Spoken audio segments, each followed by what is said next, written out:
Republicans have officially lost the plot the same way Democrats lost their minds when Trump won in 2016. That's exactly what the GOP is doing right now over Mamdani. They're terrified, shouting, Islamists are taking over, instead of realizing voters are rejecting them, the same broken establishment that's been running the show for decades.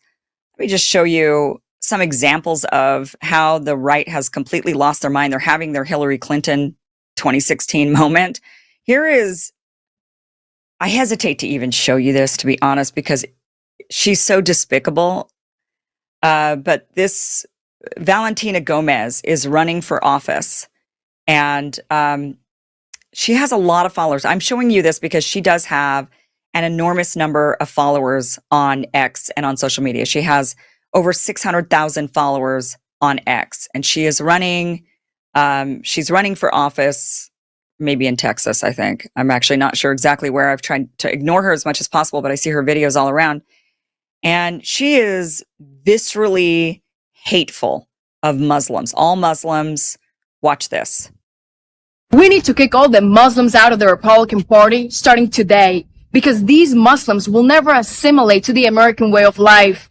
They hate our bacon, our flag, our military, and even our dogs. And to be honest with you, they're just a bunch of inbred pedophiles. And unlike Andrew Cuomo, I will never pander to these jihadis by going to a mosque, to the illegals, or to the groomers that want to chop up the genitals of your children and turn them gay. So to the productive members of society, my congressional race is no longer a slide on your deck. For me, this is just an election. But for you, this is your life.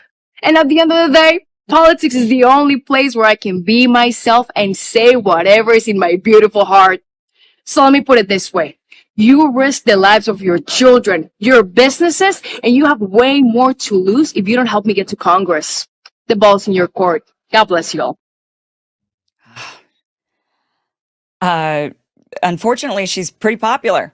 I mean, this is a narrative that is spreading throughout the GOP, and they think this is going to work for them. This is no different than the vile videos we saw after 2016 saying that all Trump MAGA voters were Nazis, that we needed to punch them in the face, that we needed to fight back, including using violence. We needed to do whatever it took to get rid of these Nazis from our midst for having, and then you had Joe Biden get up there and say the greatest threat to America right now are domestic terrorists. And they went and spied on Catholics and people who supported Donald Trump. And they said, all of you were terrorists, any and all of you were terrorists, and how dare you? And that did not go well for Democrats. That people at first went with it because they were afraid. So they went with it. But then after a while, they woke up to it and said, wait a minute, I don't think there's anything to really be that afraid of. And so, maybe you guys are just really exaggerating and kind of trying to get at me and using my emotions. And eventually people then said, and actually, it's kind of despicable what you're doing, and we don't like it anymore. And we want you to instead of stopping the enemy, we actually want you to do something. We actually want you to, grow up and actually do something in Congress that actually makes a difference, rather than just fear mongering and doing interviews and saying, oh, these other people, they're awful. They're dogs. We got to get rid of them. So the right is now doing what the left did. I think there was a big amount of hope. I think a lot of us had hope that the right would not, because the right was the ones calling it out at first, saying, oh my gosh, like, look at how they've lost the pot. They're calling everybody a racist. Everybody's a racist now. Everybody's a terrorist. I mean, they're really insane. And we thought, okay, there's maybe some hope coming from the right. Maybe the right, those of us who are independent, we're like, okay, maybe the right is now going to lead the charge on kind of toning down the hysteria and bringing us back to normalcy. It didn't take long, did it? I mean, Trump has only he's been in office less than a year. I believe he was elected a year ago today.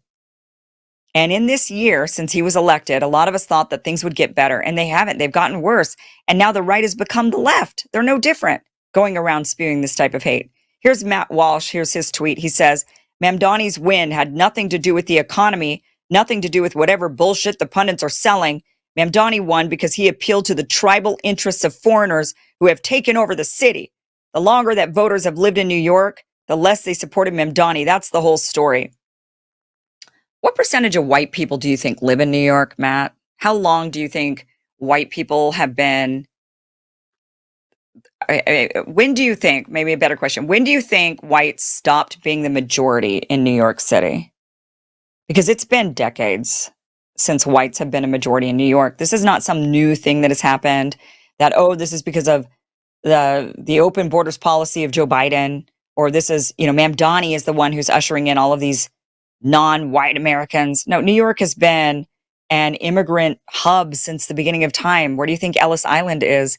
This is where all the immigrants showed up, and a lot of them stayed. And this exact rhetoric against the Muslims was the exact rhetoric used against the Irish, used against the Italians, used against the Chinese. This was used against everybody. This is just a different day, same story, same narrative, different people, pointing at different people saying, no, we should be alarmed about them. No, but they're different. They're different. Yeah, that's what a lot of the Protestants said when the Irish showed up. They're different. They're Catholics. Those Italians too. They're different. They're too different from us. That's been the narrative all along.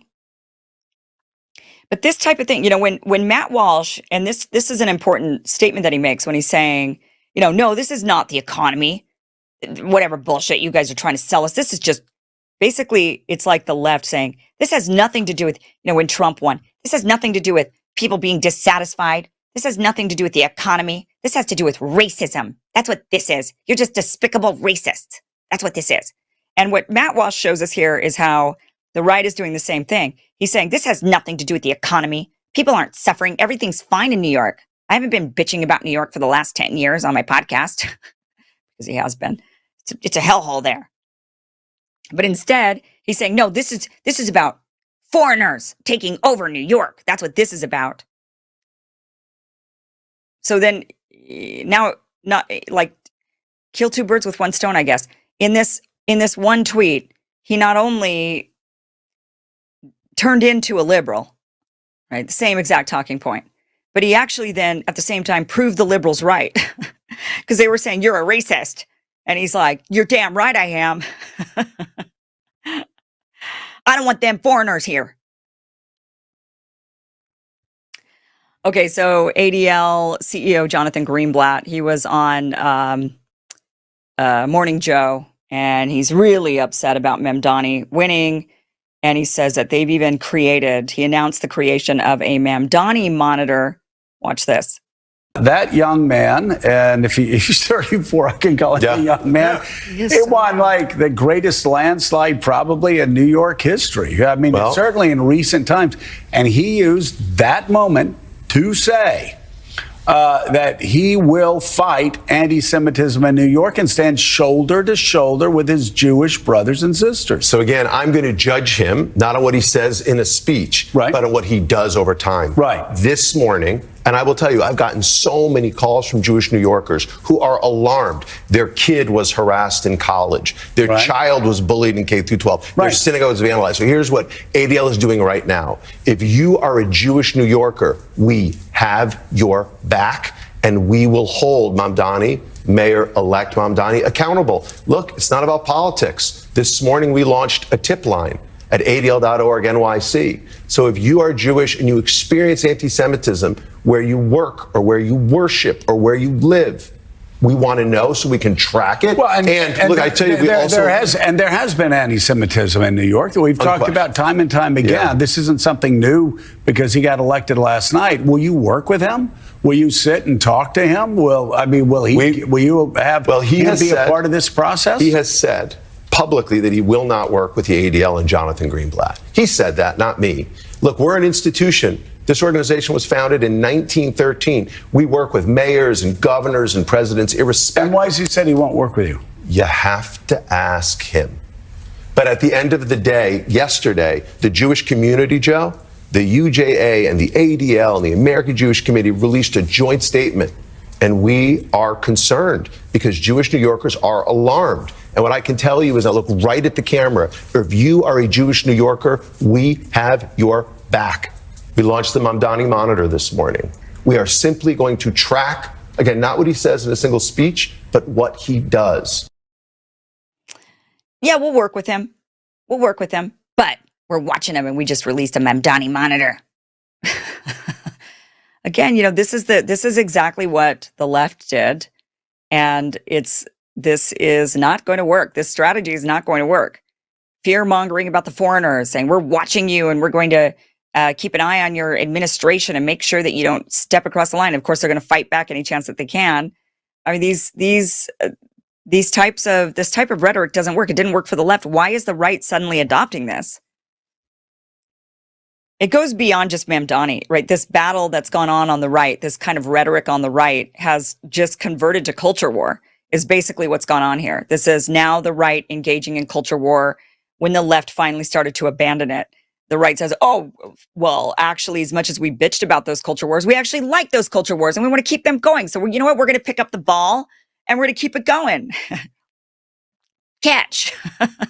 And here's Trump, doing this culture war thing by, it's again, kind of painting the Muslims as the bad. It's Muslims are the baddies, and they're the baddies all around the world, and every single one of them is responsible for the doings of the others. And yes, there are Muslim extremists. Yes, obviously, Islam does have a problem when it comes to real radical extremists, but most of them are not radical extremists. Some of them are, and I'll tell you what's not working in trying to eradicate that radical extremism, and that is blowing up their kids. That's not helping.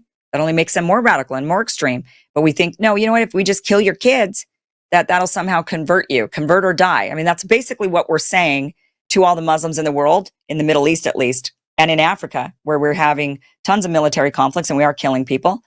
Convert or die. I mean, that's been the message. So it's a crusades all over again. And here's Trump really reigniting those crusades. Here he is. Christianity is facing an existential threat in Nigeria. Thousands and thousands of Christians are being killed. Radical Islamists are responsible for this mass slaughter.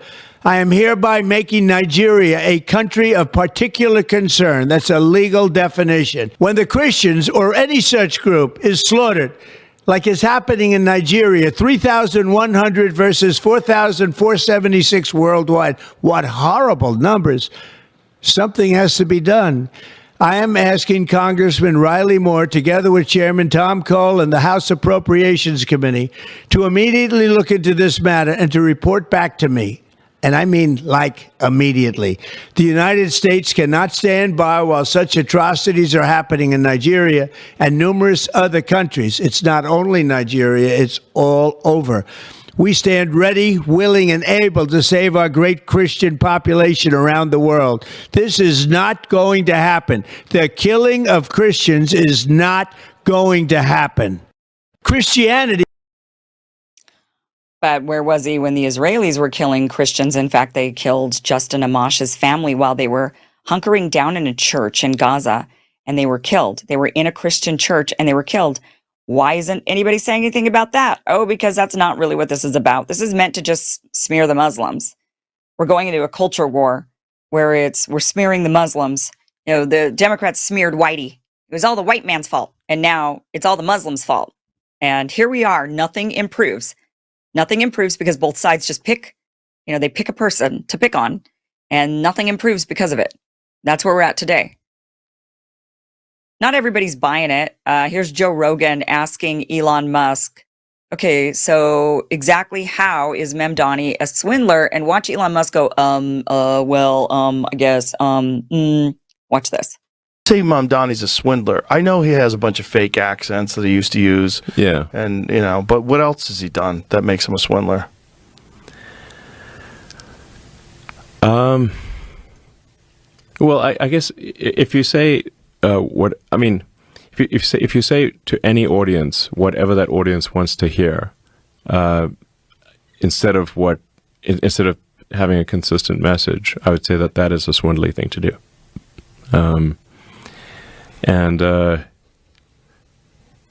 Yeah.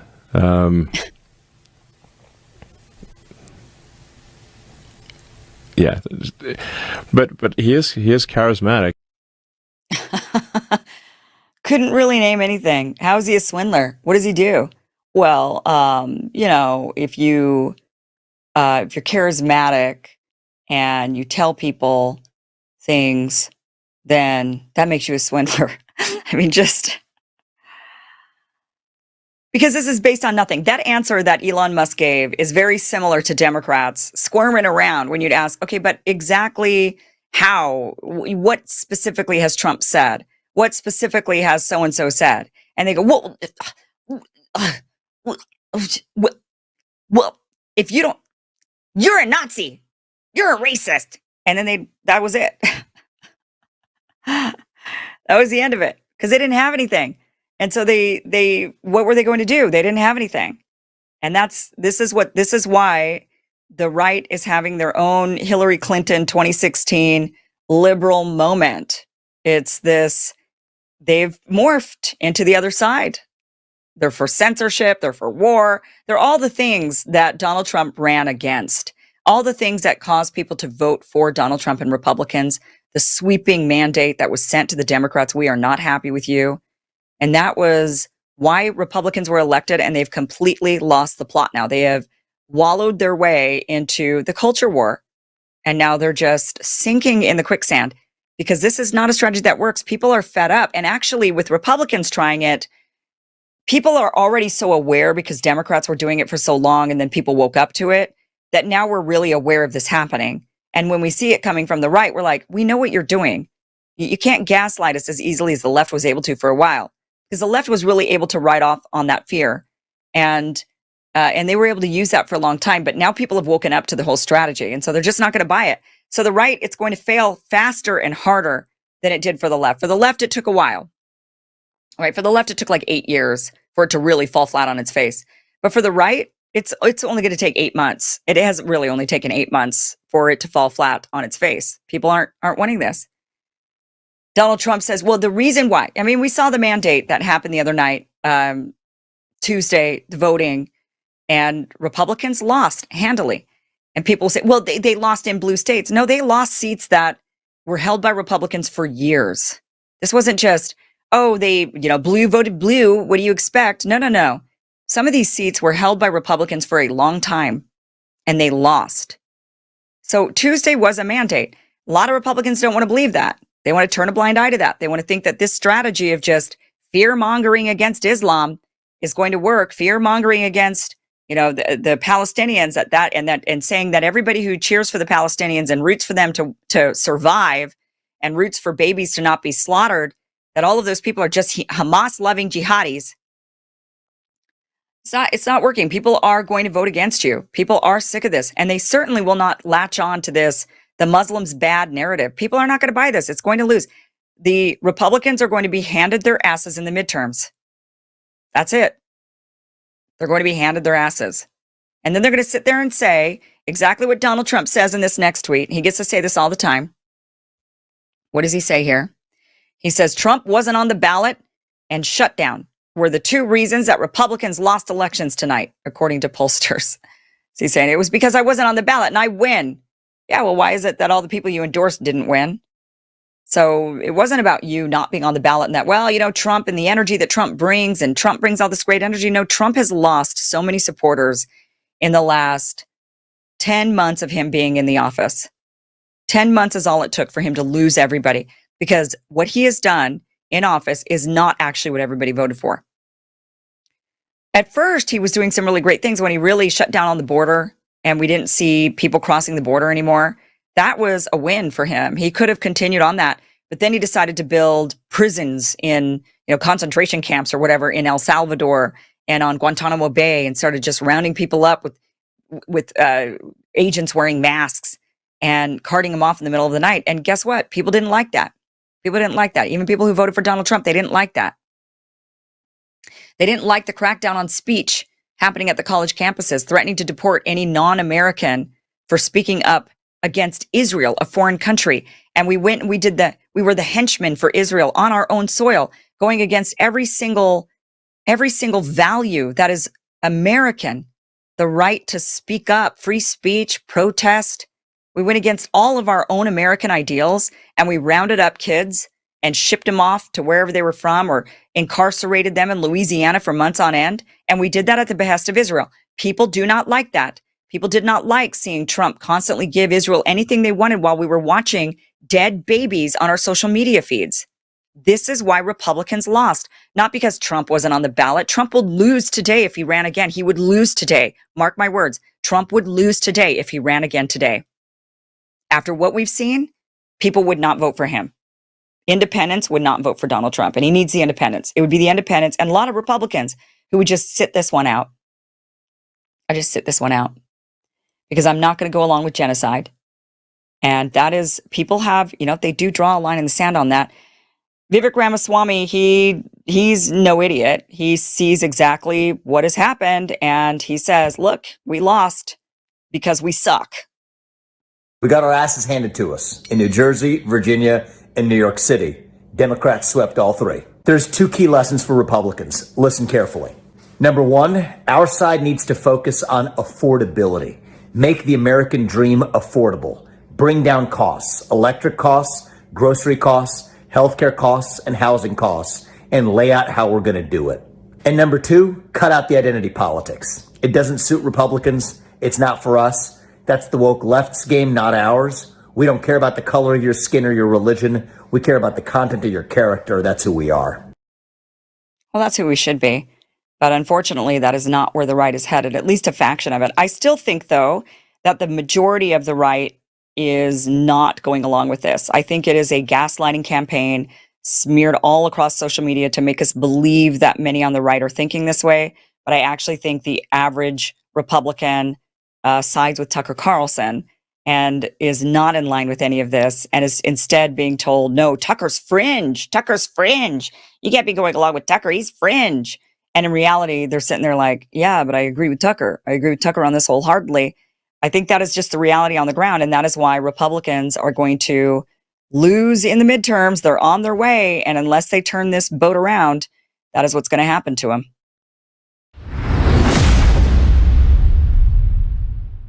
Thank you for watching this clip from the full Kim Iverson Show, which you can catch Monday through Friday, 2 p.m. Pacific, 5 p.m. Eastern at KimIversonShow.com. It is free for you to watch. Again, 2 p.m. Pacific, 5 p.m. Eastern, KimIversonShow.com. See you there.